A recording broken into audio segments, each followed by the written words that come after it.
Okay, get this thing rolling. It's me, RC Mull here, and over the weekend, my Facebook page, creatively named RC Mull here, it hit 100 likes and, or should I say, it broke through 100 likes and followers over the weekend. Yay! So, I promised folks that if I hit 100 followers / likes, I'd do a very special reading for you, for all you folks. So, without further ado, I'm going to read one of my most popular stories, which would be from this collection, One Night in Salem, from FunDead Publications. One of the best publishers that I've had the joy and pleasure to work with, and this one's been my most, not most requested, but one story that's gotten a lot of attention. People have asked me, hey, you gotta write more stories in that universe because we love those characters, they're fun, we want to hear about Arena, and all kinds of good feedback on this one. I've had the joy of reading it, the Witch House, this past February, March, obviously, because Women in Horror Month. Nope, wait, February. Ugh. Time, dates, what are they? My head might be a little bit in the clouds because I've had a bit of a crazy week this past week, so. But without further ado, I'm going to read for you The Witch Who Blew In on the Storm. The door to the Salem Police Department's downtown precinct on Central Street opened, a gust of wind carrying in a rush of rain and a figure in a yellow slicker much larger than the small man inside it, a rain hat lashed to his rain-slicked brown hair. He hefted the waterproof camera case from his shoulder and set it on the floor near the front desk. Arlene Jones, the desk sergeant on duty, looked up from the Anne Rice paperback she was reading. Hey there, Tilly. Decided to dress as a yellow rubber duck for Halloween? He peeled off the hat. Very funny. And don't call me Tilly. Carton or Tillinghast will do. Must be a rough night. You're snappier than usual.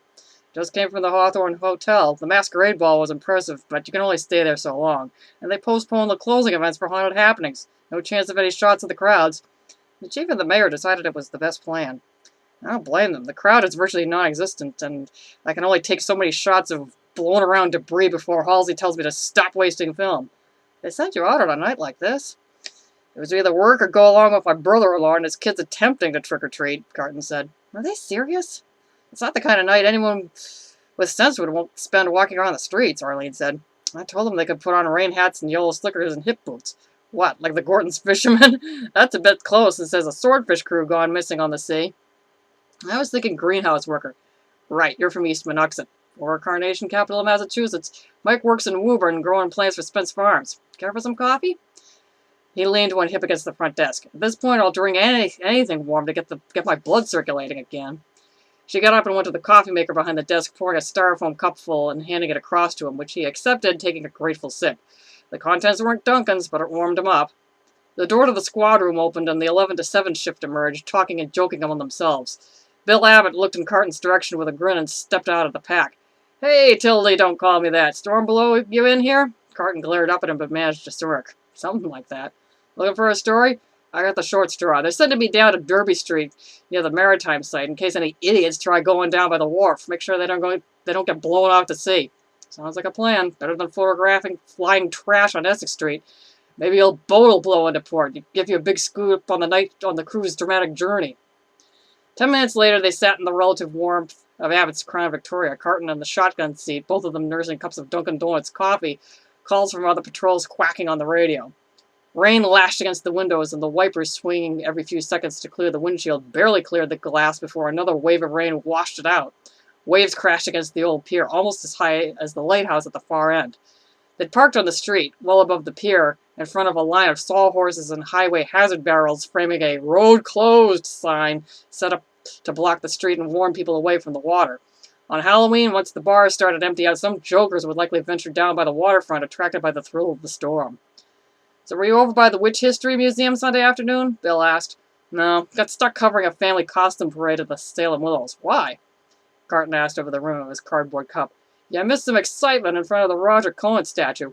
The one the tourists always think is a witch? Yeah, shows you who's a townie and who ain't. Funny he chose that spot. One of those fire and brimstone rapture is coming types parked himself there, waving a King James in one hand and yelling into a bullhorn on the other. Minus the bullhorn, he's about 300 years late. Tricentennial's next year. I hope it's better weather at Halloween. Anyway, he's yelling at the crowd that most of them will be burning in hell by the year 2000 and the rest will be infected with AIDS or enslaved by the Russians. Somebody missed a memo. And aren't bullhorns verboten? Damn straight. We keep telling the ghost tour types to drop them, which they do as soon as they spot us coming. So I tells him he has to put down the bullhorn. There's been a noise complaint, which there had been. Starts yawping, through the bullhorn, mind you, that an agent of Satan bearing the mark of the witch, Bill glanced at the patch on his sleeve, was trying to silence the good spell of the Lord. You've got to be kidding me. Wish I was. A bolt of lightning lit up the waterfront, silvering the houses to their left, the National Maritime Site, the buildings on Pickering Wharf, and the mast of the Friendship moored away from the dock to keep her from slamming into it. Carton looked to the sky, seeing a black shape like a human figure against the glare. My God, there's someone flying! What? There's something in your coffee? Bill asked. I'm serious. I saw someone flying. Like, flying non-flying? Not quite, but they're airborne. Carton shrugged into his rain slicker and dug the waterproof Agfa out of his camera case in the floorboards at his feet before opening his door and stepping into the rain. The wind caught the door, nearly ripping it off. Bill got out on his side, switching on the floodlight and canting it upward. The rain caught in the beam, creating a searchlight effect as he played the light over the clouds. The floodlight caught on a figure overhead, a female form in a wind-torn cloak, eddying about like a giant errant bat or a tattered umbrella. Except this isn't Mary Poppins, Carton thought, focusing the camera and hitting the shutter, glad he'd thought to load fast film in case of something like this. Bill grabbed the handset from the dashboard. Car 12 calling to base. I've got an airborne person over the Maritime Historical Site. Gonna need medical. Over. The radio crackled. Power 7, copy that. I'm close by on Hawthorne Boulevard. The black form eddied overhead, fighting the wind before it swooped, aiming for the grassy expanse, then crashed to the sodden ground with a squelch that tightened Carton's stomach. Slinging his camera behind his head, he ran to the spot, Abbott at his side, carrying a flashlight, the beam slicing through the rain. In the middle of the grassy lot, the black-clad figure lay huddled around a smaller form.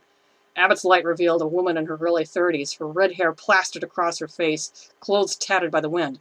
In her arms, she clasped a girl about 7 years old, dark-haired and with olive skin. Miss, can you hear me? Abbott called over the shrieking wind. Carton felt at the woman's throat for a pulse, then the girl's. Both felt as cold as ice, but he felt a flutter at the girl's neck, then the woman's, erratic but recovering strength. I got a pulse, he said. Abbott let out a woof. Thank God, I thought I was going to need to call the meat wagon and not a bus. The woman's eyes flickered open. Still holding the girl, she turned from her side to her back, looking up at the two of them. Who are you? She said. Somehow, the shriek of the wind pulled away, though the rain still beat down on the four of them in the sodden ground. I'm Officer Bill Abbott. This is my friend Carton Tillinghast. We're here to help you. Were you blown off a pier, miss? The woman looked from one to the other, saying nothing, pulling the girl closer. They're both scared to death, Carton said, knowing he'd stated the obvious. Are either of you hurt? Do you have any pain? Abbott asked. The woman made no reply, her eyes glazing in a 1,000-yard stare. I think she's going into shock, Carton said. The hell is Car 7?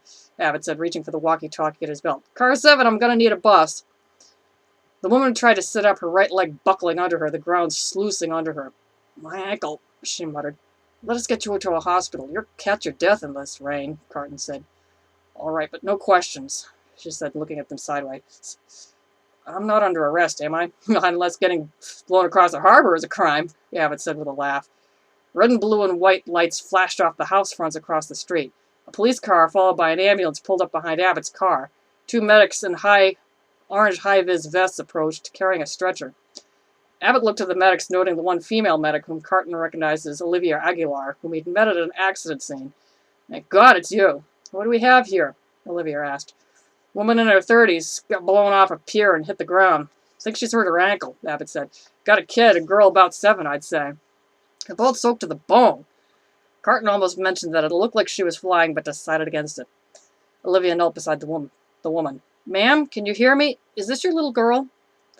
The woman turned her 1,000-yard stare toward Olivia, her gaze refocusing. She's my kin. You said she went flying? Olivia asked, looking to Abbott and Carton. Wind must have caught her and blew her across the water, Abbott said. She's soaked to the skin and she isn't shivering, Olivia noted. Hypothermia? Her partner, a rookie kid clearly on his first call, asked, taking a collar brace from their gear and reaching to put it on their patient. Looks like it. The woman pulled away. Please, no hospitals. If I end up there, he'll find me.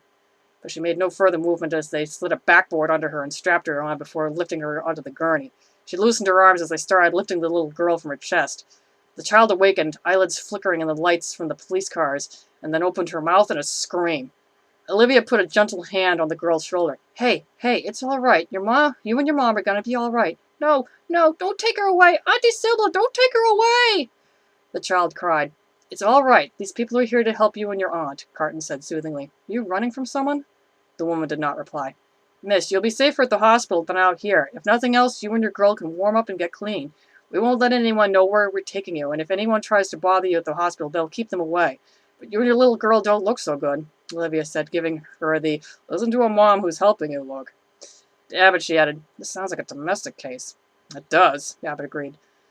All right, the woman said. Olivia nodded to her colleague, and they carried the stretcher to the ambulance, Abbott carrying the little girl behind them, Carton trailing the group. An hour later, Carton lingered in the waiting room of the North Shore Medical Center, pacing the floor slowly, waiting for word of either patient. Mercedes, the head night nurse, approached him. I figured you'd still be here, waiting for news on the mystery woman and her little girl. I was hoping for the rest of the story, but I don't think that's going to press, he said. The lights flickered.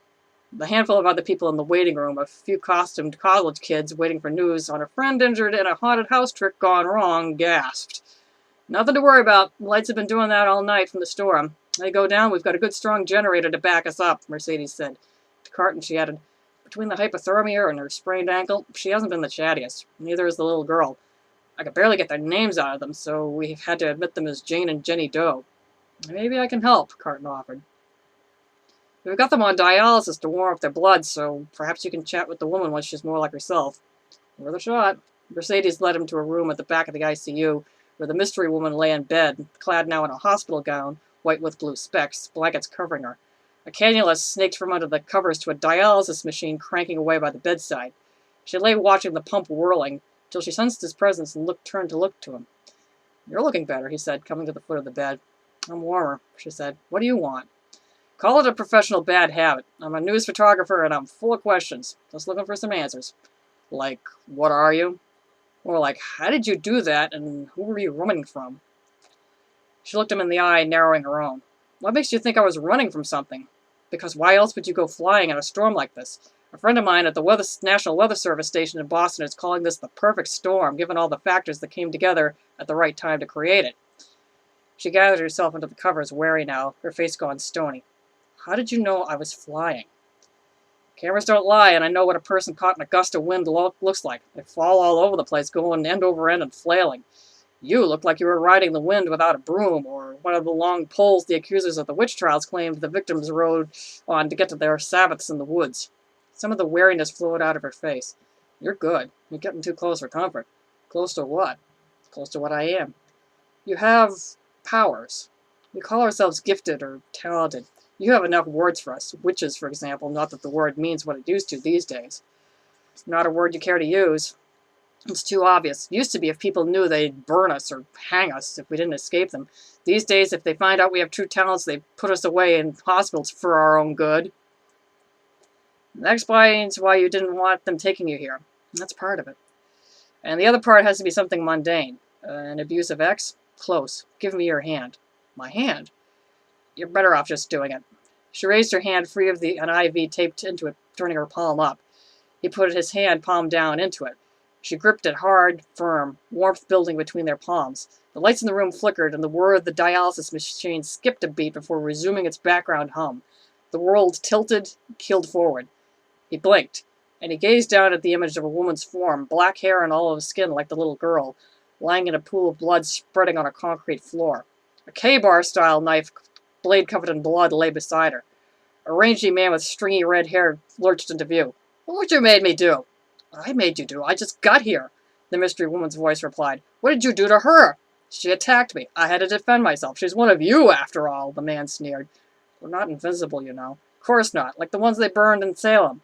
Hanged. What? They hanged people in Salem, most of them. No one was burned in Salem. You're thinking of continental Europe, Germany in particular.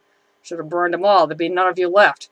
We're not having this conversation. I've had it too many times before. The view shifted, grew dusky as if the color had drained from it. The man looked around, frowning, confused. You can't run off on me, bitch. The view shifted again as if she'd stepped out of his way. Everything blurred. A shield? Carton wondered, having heard of such things. No, a veil, the woman's voice said from outside the image. You're reading my thoughts? Carton asked silently. You're reading my thoughts, she replied. In the memory, she trailed the man up the staircase, keeping to the side and walking in sync with his steps to cover hers. They emerged onto the first floor of a suburban home, frayed but functional furniture, toys, and children's books on the living room couch, a scattering of silk and real autumn leaves and vases on the dining room table, along with colored gourds, a ceramic haunted house, and a small soft sculptured ghost. The kitchen lightly cluttered with the usual kitchen items, along with more than the usual amount of herbs, some growing in pots. A witch's kitchen? He wondered. Seffy, where are you? The man called, reaching to a ball of kitchen twine on the counter, unspooling a length and cutting it off with a knife taken from a wall rack. Reggie? A little girl's voice called from the rear of the house. Not her father, then, Carton thought. Custodial, sort of. Her mother, Luna, my half-sister, had terrible taste in boyfriends, his guide replied. The man turned towards the girl's voice, testing the strength of the twine. You need help with your Halloween costume? He called back. The woman in the memory, careful to keep behind the man, took up a skillet from the sink. The man, Reggie apparently, headed back through the house, following the voice, testing the strength of the twine. The woman stepped closer to him as he got halfway down the hallway leading to the bedrooms and conked him on the back of the head with the skillet. He stopped in his tracks, stunned, then fell face forward like a collapsing telephone pole and lay still. She dropped the skillet beside him, letting out a woof that ended in a whimper. She hesitated, pulling in a long, steadying breath. The view cleared as if she dropped the veil. Persephone, you all right? She called out, looking toward a door that stood ajar, a wreath of giggling autumn leaves with a sweet-faced, soft sculpture witch in a purple gown holding a chubby black kitten. The door opened wider, and the little girl whom the mystery woman had been carrying in her flight came out into the hallway, clad in a pink and white gown like something out of a 19th century German fairy tale, like a fairy queen or a kindly witch. Auntie Sybil, you going to help me with my costume? Seffy, Persephone it seemed, said, holding up her arms and twirling. She looked around, puzzled. Did Richie go away? I made him leave. He was mad and shouldn't have been here. Are we still trick-or-treating? We might. We're going north of the Catskills to see my families. We can trick-or-treat there. The woman, Sybil, said, stepping into the room. A fanciful little girl's room with plush unicorns and witch and wizard dolls on the shelves, among small rows of books between bookends, and a bed covered in pink and white. Fetching a warm sweater and sweatpants from a chest of drawers, she helped Seffy out of the gown and put the clothes on before pulling the dress back on. Are we going to ride the wind? Sure, it's quicker, Sybil said, leading Seffy out of the room, carefully avoiding the blurred shape on the floor, out to a coat closet in an enclosed porch, pulling a pink coat onto Seffy and a cloak onto herself. She led Seffy into the yard, the wind sending fallen leaves scrambling across the yard toward them. Let's run, Sybil said. They rushed towards a stand of oaks at the end of the yard, their half-bare branches thrashing in the wind. The wind caught them up, raising them above the ground, above the trees, till they rode the wind, which pulled them into a wild undertow turned upside down, dragging them over towns and land, the sea spreading out like a churning green-blue sheet, gray clouds swirling about them. Carton rose from her mind as she withdrew her hand from his, dropping her hand to her chest. He staggered back, coughing. God, I'm sorry. Don't be. We lived. No. No, I'm sorry. I'm coughing. It's a lot to take in, and this was your first time. I knew the wind would be strong, and I'd heard about the storm, but I didn't think it would be that strong, that the storm would extend that far, much less it would pull us out to see it all the way here, she said. He steadied himself on the foot of the bed. You're from south of here, Pennsylvania? You got it. Not exactly the friendliest country for the talented, but my sister and Persephone and I managed. Why, though? You planning to put this together for your big scoop? Not anymore. Good. You know that I'm Sybil, but who are you? Carton Tillinghast. She smirked. Bet the kids had fun with that. People still do. So are you going to rat me out to the authorities? By my account, you went for a walk and got caught in an updraft. An updraft that carried me from Harrisburg across the Atlantic to Massachusetts? She asked dryly. As far as I'm concerned, everything you did was in self-defense and to protect your niece. On the record, I'd say you took her away from a horrible domestic situation to get some space and to enjoy haunted happenings. All right, and where am I staying? I know someone who could take you in. Her name's Irina. She owns a magic stuff store, and she's been a motherhead towards some of the college kids at Salem College. I'm sure she's got a corner for you and Persephone? She smirked a bit. I know. Cliché modern witch name, right? Our mother was a crunchy granola type and Luna took after her. No different than a Catholic girl getting named Philomena or Bernadette. At that moment, two doctors in lab coats, one shorter than the other, entered. Are you authorized to be here? The shorter of the pair asked, narrowing his dark eyes behind his glasses. I'm the guy that helped bring her in, Carton replied. The shorter doctor took a step closer as if to remove Carton from the premises, though his colleague reached out as if to hold him back. I'm afraid you'll have to step out into the hallway. I was on my way out anyway to make a phone call, Carton replied, complying and going for a payphone in the hospital lobby. The line when he dialed out crackled and fizzled from the storm, then picked up. You've reached the answering machine of Madame Irena Stamos. I'm probably in the midst of casting a spell for some needful soul, but if you leave a message after the tone, I shall make contact with you. The line clicked and Irena's voice replied. Hello? She asked, less Garbo-esque than in her answering machine message. Hey there, it's Carton. I'm at North Shore Medical, and there's a woman and her niece who need a roof over their heads. Not one of your girlfriends, I take it. No, she's talented, he said, and quietly told Irena the soundbite version of what he had seen on the wharf. Irena listened in silence, then spoke at length. I'll be over as soon as I can, and hung up before he could say more. 10 minutes later, Irena sailed into the entryway, her red and black embroidered skirt and her rain cloak trailing a step behind her. May I see her? She asked Carton. She's resting in the ICU, and the staff might not be the most thrilled to have you around. Irena gave him a narrow-eyed smirk of mystery. I have my ways of managing situations like that, she said, and approached the nurse's station. Carton trailed her to the room, but remained outside the door, keeping watch and trying not to eavesdrop. An unnecessary gesture as he found out he could hear them talk, but could not make out the words. Irena emerged some minutes later, her face grave, but less of the worry she had showed earlier. I'm glad you called me, Tillinghast. She's the cousin of someone I trained. I was aware that she had had trouble at home, but I didn't think, or perhaps I hoped, it wouldn't come to that. She's safe here in Salem, though. Safe as houses, as they say. This area has become a haven for the gifted, but there's something that you need to do. Get rid of the film I shot on the wharf. Consider it done. Out of the corner of his eye, he spotted Abbott and a female Salem cop talking, but not paying much heed to him and Irena. Nor could he make out their words. He darted a wide-eyed look to Irena. You're gifted, too? She smirked at him. That's a sound veil. My brother calls it the cone of silence. It doesn't cancel out sound completely, as you've probably noticed, but it does make eavesdroppers less successful. Comes in handy, especially in tense situations, he said. I think I knew. Irena tilted her head. That I'm talented? That you are different. That magic is a true thing for you, he said. He hitched a ride back to downtown Salem with Abbott, returning to his apartment in the dark room he'd rigged in a closet. The usable shots of the surf and the streets and the masquerade at the Hawthorne Hotel he set aside to bring to his editor to the Salem News. The other negatives, the shots of Sybil in flight, he inserted into an empty 35mm film container and capped it, tucking it into his shirt pocket. He delivered the photos, Halsey carping at the images of flying trash on an empty Essex Street, but impressed with the images of the costumed crowd at the masquerade, some dressed like elegant Anne Rice vampires, some like Venetian carnival goers, some dressed as random odd characters, and a few looking like they'd tossed something together from the bottom of their closets, and the shot of the surf on Derby Wharf.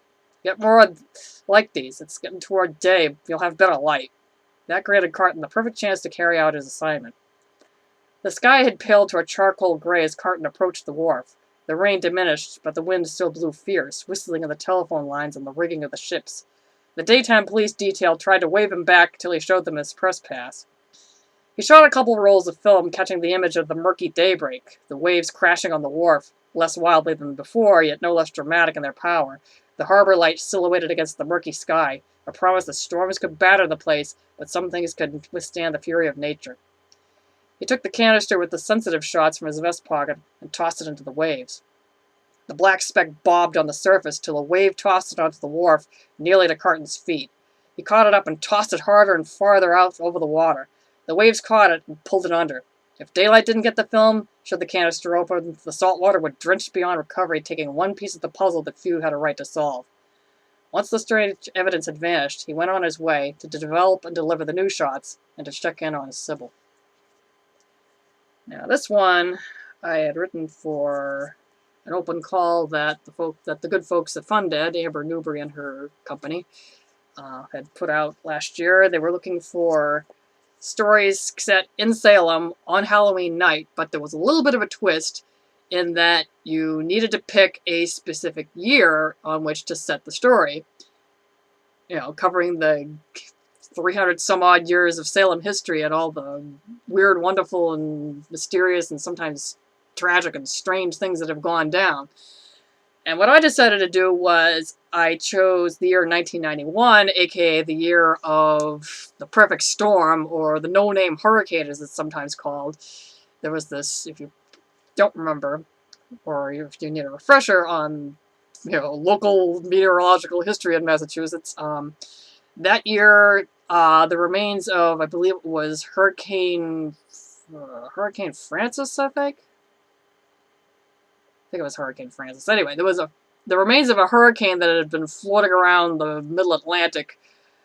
That drifted up north, and that combined with a nor'easter that had come down from towards Canada. The two of them combined and turned into this monster storm that, technically speaking, matched the criteria of a hurricane in terms of the strength of the wind and the way the storm was shaped, but because it hadn't originated in the tropics, it wasn't technically considered a hurricane. But there was kind of some arguing back and forth among the folks at the National Weather Service as to what to call this thing. So if it had qualified as a full-on hurricane, they would have named it Hurricane Grace, but since it didn't, it just went down in history as either the no-name hurricane, which is what the locals were calling it, or it got called the perfect storm because one guy at the National Weather Service station in Boston was calling it the perfect storm because it was the perfect combination of elements to create this monster, scary storm.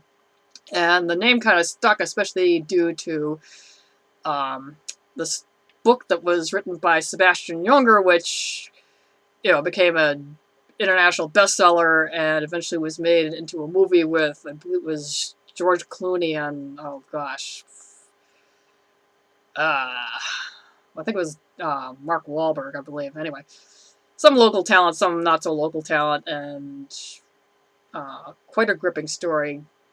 I've read the book, I've seen the movie.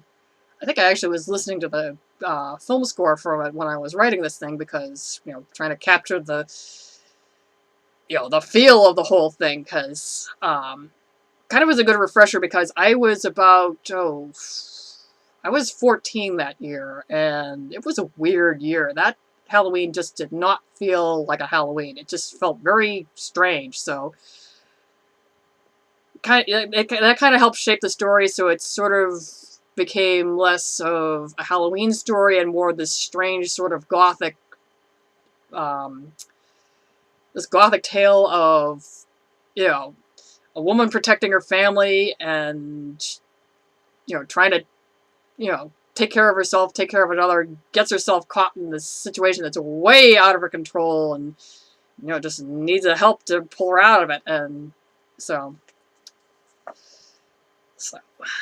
it's a story that I'm especially fond of. It, I'm not going to say it wrote itself, but it actually grew out of another story of mine, yeah, you know, one that's yet to be published, but there was a throwaway line in it where one witch is talking to another, namely Sybil, the sort of the main focus character of the story. Well, maybe not the main character, but, you know, she's, you know, this is real, you know, it might be from, the story might be from Carton Tillinghast's viewpoint, but this is really her story.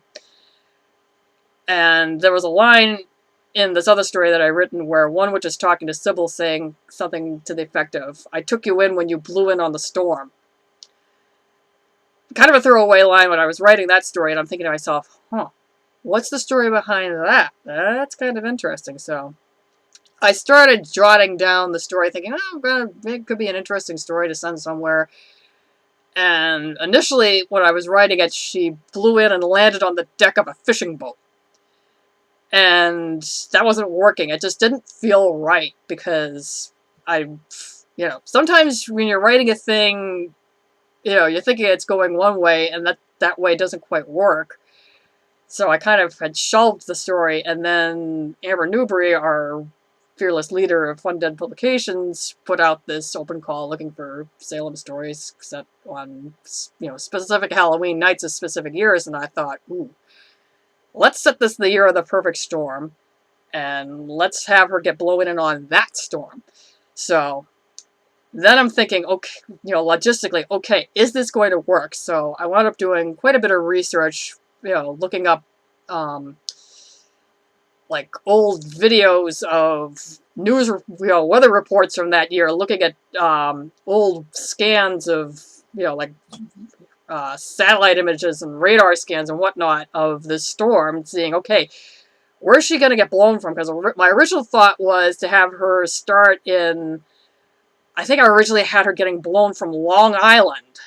And I was like, okay, that could work, but I don't know, it didn't seem quite dramatic enough, so I, looked at the maps, looked at the pictures, and oh boy, this was a monster storm that covered quite a bit of ground. I mean, we're talking like, Superstorm Sandy levels of huge, and this was before, the weather started getting really wacky, and we started getting all these really bad hurricanes. So then I'm thinking, oh, let's have her start in Pennsylvania, get caught in the draft of the storm, and just get blown all the way around up towards, the New England coast, which I'm looking at, and I'm like, yeah, this could work. So, even got to a point where, I'm talking with my dad about it, and he's frequently, I'm not going to say a consultant on some of my stuff, but he's had some interesting logistics stuff that he's, provided when I've bounced things off of him, and he said, that would really work, because sometimes when we get these hurricanes that come up the coast, they'll blow this blight that I guess it hits the tomato plants, because there's like one species or one variety of tomatoes that grow down south that don't necessarily grow up here.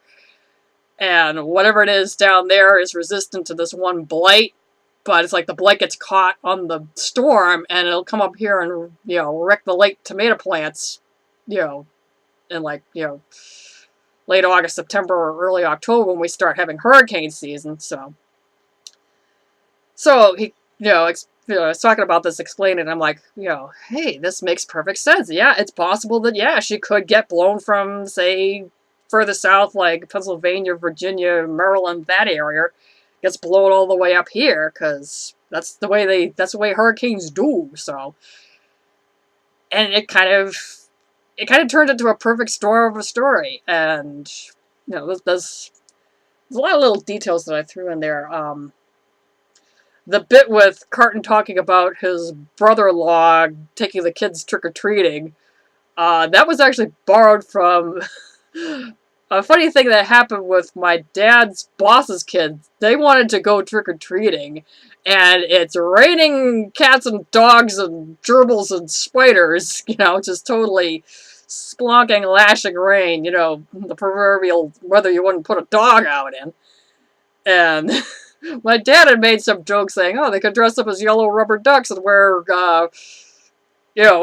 rain hats and yellow raincoats and whatnot, so. And then there was some crack in there, something about, oh, they could look like greenhouse workers, because sometimes when you're working in a greenhouse and it gets really damp and messy, sometimes that's what you gotta do. You gotta put on a rain slicker, otherwise you get soaked to the bone, because you're watering things, and things are wet and dripping, and so. Anyway, I threw that in, and the reference to East Monuxet is actually a reference to my hometown, which at one point really was the carnation capital of the Atlantic seaboard. I mean, there were a lot of old greenhouse ranges that's where they were doing. They were growing carnations in these greenhouse ranges, like in the 19aughts, 1910s, 1920s, 1930s. I think it was up just after the war that they stopped. By the war, I mean World War II. Sorry. But after the 1940s, it kind of started petering out, because I think they were growing carnations somewhere else and flying them in, and, just the industry just kind of changed and developed and evolved as industries do, so I threw that in as a reference, because it just seemed like an interesting little detail to toss in. My reasoning being that Curtin Tillinghast is originally from the neck of the Merrimack Valley where I live, and he's relocated and is working in Salem. And one of these days, I'm going to get down to brass tacks and figure out, okay, what's this guy doing working in Salem? How did he get there? So there's a couple that I got one other story featuring Carton Tillinghast, which is in Secret Stairs. That one is set in the Harold Parker State Forest, dealing with the sort of internet legend of the staircase in the woods. So that's one to check out. And sooner or later, I'm going to write more stories with Carton. Just right now, he's kind of gone a little quiet in my head, but oh well. Characters will do that sometimes, you know? It's like, you got ideas for them, but they don't necessarily want you to tell them. Okay, that probably sounds a little strange. Somebody once said writing fiction is the only socially acceptable form of psychosis out there. So, but someday I'll tell more stories dealing with Carton and his strange adventures, because in some ways he's kind of the Carl Kolchak in my headspace. You know, he's, you know, regular guy, news reporter, news photographer, you know, photographing usually just ordinary stuff, but once in a while he'll stumble on something totally extraordinary and definitely gives it, you know, lends some variety to his, you know, his photography work. And sooner or later I'm going to do more stories with him, kind of, maybe not completely butting heads with Halsey, but, you know, because, okay, it's kind of interesting to have, you know, the slightly cocky employee and the somewhat straight-laced employer, and, you know, but it's like I kind of don't want to do too much of that dynamic, because you had that happening with Kolchak the Night Stalker. You know, him and his various and sundry newspaper bosses who were like, you know, why are you doing all this weird stuff? None of this ain't real, you know? But I kind of want to do something where, you know, it's like Halsey isn't completely on board with this, but you know, doesn't consider it to be completely whacked out, but it's just kind of, you know, it could go either way and kind of lend some ambiguity to the whole thing, and just kind of make the dynamic that much more complicated and a little less simplified and more, ooh, this could go either way, you know? Just kind of keep everyone guessing, but because, come on, you know, they're working a newspaper in Salem. You know, there's bound to be strange stuff happening, because strange stuff does happen there. I mean, it's like, you know, there's something definitely, I hate to say off, but just definitely out of the ordinary in Salem. So it's like it's almost a magnet for weirdness. I mean, even in these latter times, I mean, we're talking not just, you know, not just back in the 1600s when, you know, people in to them, strange new world were just, you know, completely weirded out by what was going on, and just, you know, there's creepy things in the woods, the creepy things are after us, there's witches around here, you know. But, speaking of strange things, the little bit with, you know, the scene in the police car where they're trading stories, Abbott's story about, the street preacher with the bullhorn, that was inspired by something that actually happened to somebody that I know, one of the various hangers-on in our group with the New England Horror Writers, because a few years back, we started having a book sale in part of the Street Bazaar in Salem as part of Haunted Happenings, and one of our hangers-on had decided to go for a walk and went down by the Bewitched statue, which is at the corner of Essex Street and, oh gosh, I think it's Washington Street? Well, anyway, the corner of Essex and whichever that big street is. And there's one of these fire and brimstone, you know, the end is near type people that was down there with a bullhorn preaching at the crowd, and one of the Salem police officers walks up and says, you know, hey, you can't use that bullhorn, there's been a noise complaint, on and on and on, and then the guy starts going off in the bullhorn about exactly what the street preacher in my story winds up saying, and, you know, our hanger-on came back and reported this to us, and we were all just kind of shaking our heads about it, and just, I was like, only in Salem, you know?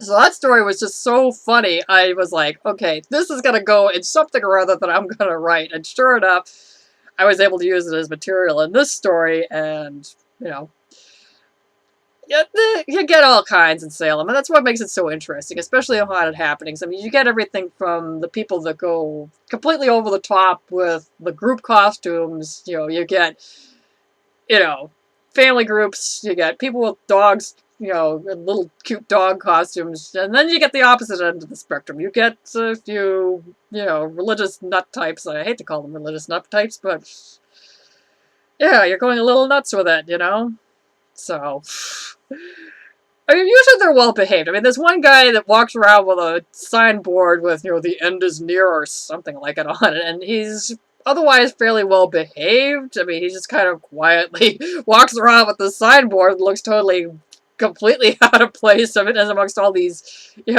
costumed kooks, but,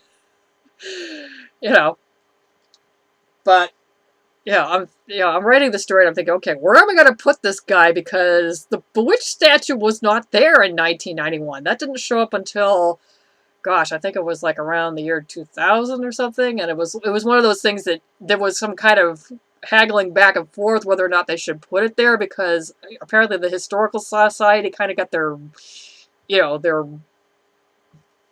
fancy pants in a knot, because, if it's, it's a thing from a TV show, and it's like, the TV show had some, they had some exterior shots that they filmed there, and in fact, I think there was a whole series of episodes that they actually filmed in Salem, so it's like, this is kind of part of your history, and how it intersects with pop culture, which is, for better or for worse, part of our history, so, let's kind of cut loose a little bit and please not take ourselves too seriously, because you know what happens when you start taking yourself too seriously. You have a long history of that. Please don't start going in that direction, so.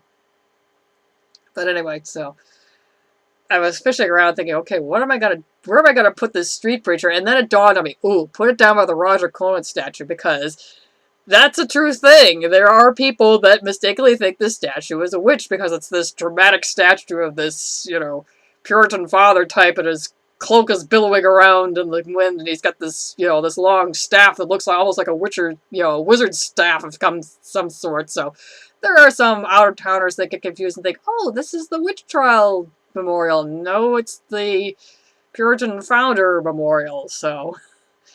For better or for worse, that's part of the history, and the town was partly founded by the Puritans, so you can't completely ignore them for all the, for all the trouble they caused, and Roger Conant had nothing to do with that, because if I remember correctly, by the time all that hysteria went down, he'd been long gone, and I'm sure, I would hope that, he'd be one of the more reasonable people and say, hey, what are you doing, cut this out, because, that actually was a thing. There were some people during the witch trials that, might initially have been supporting this, but then were like, whoa, wait, what? This is getting completely out of hand. In fact, there was one of the Salem constables, a fellow by the name of John Willard, that initially he starts out, he's helping carry out these warrants, arresting people on witchcraft charges, but then it keeps going and it keeps getting crazier, and he's like, whoa, no, I can't do this anymore. Not all these people could possibly be witches. This is getting ridiculous. So, of course, he winds up getting charged with witchcraft or complying with witchcraft. I'd have to double check on the details, but yeah, he winds up, dude was basically, the equivalent of a Salem cop. Initially he's doing his job, but then realizes his job has become part of the problem, and just, pulls back and says, hey, can't do this. This ain't right, and for his trouble, he winds up, as often happens with whistleblowers or objectors, he winds up getting targeted by, his former comrades. So, he's one of the people they hanged on witchcraft charges, even though, he's just poor guy that was trying to do the right thing. So, anyway, that's kind of a somber note.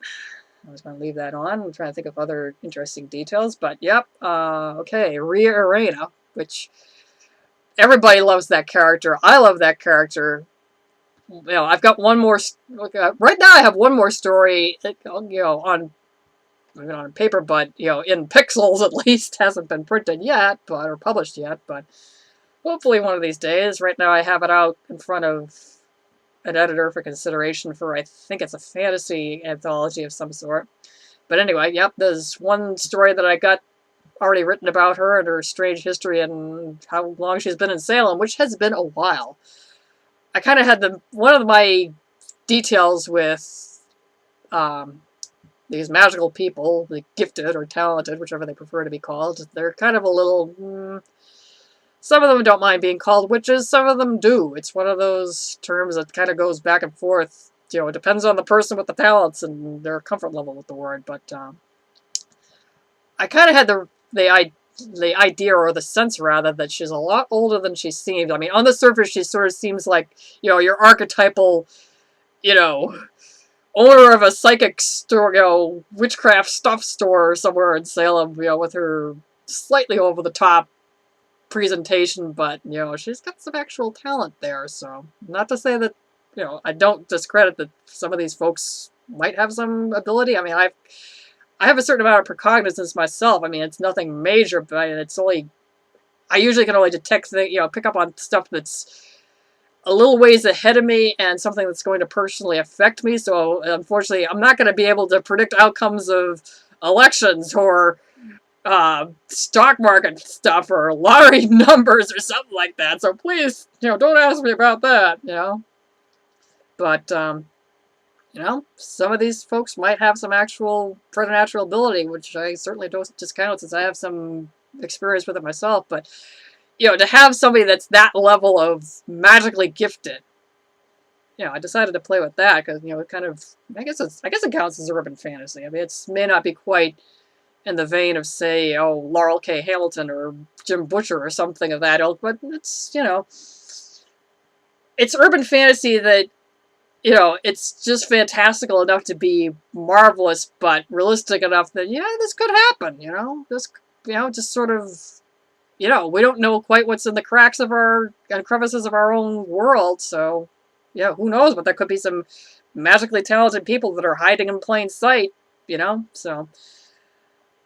So I decided, okay, let's have a Rainer in this, you know, do more with a Rainer and have, you know, show more of her world. So I got one other story about her, and I'm kind of working on another one that's gonna be another contemporary story, but it's one of those things where I got some ideas, but I don't necessarily have a plot. But who knows? You know, something might gel soon. So, but my voice is getting a little tired, and I probably should wrap this up and get this off to you folks. So, in the meantime, you know, thanks for listening to this. Thanks for liking and following my Facebook page. And thanks for buying my books, reading my stories, posting reviews. And, okay, and without further ado, this is R.C. Mulhair signing off. You folks have an awesome October, a spooky Halloween, and you keep things spooky.